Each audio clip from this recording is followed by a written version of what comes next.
আরশাদ আর হিমেল আশরাফ জুটির নতুন সিনেমার নাম হচ্ছে মোহাম্মদ।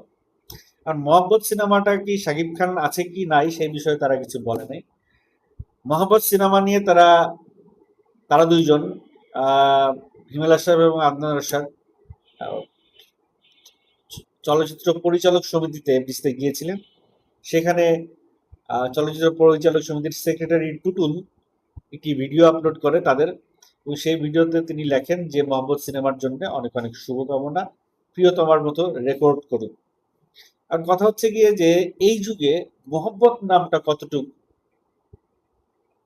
মানে জুৎসই এই সিনেমার জন্য, সেটা একটা প্রশ্ন অনেকেই তুলেছেন এই বিষয় নিয়ে, যে মোহাম্মদ নামটা অনেক সেকেলে হয়ে গেছে, একটা একটা মানে সময় অনুযায়ী সময়োপযোগী নাম হওয়া উচিত। আর শাকিব খান এখানে আছেন কিনা সেই বিষয়ে এখনো তেমন কোনো তথ্য জানা যায়নি। তবে শাকিব খান এই মুহূর্তে যে দুটি সিনেমা নিয়ে তিনি ব্যস্ত আছেন, সেই দুটি সিনেমা করার পরে হয়তো আশা আদনান বা শাহরিয়ার শাকিল বা অন্য কোনো প্রজেক্ট তিনি করতে পারেন।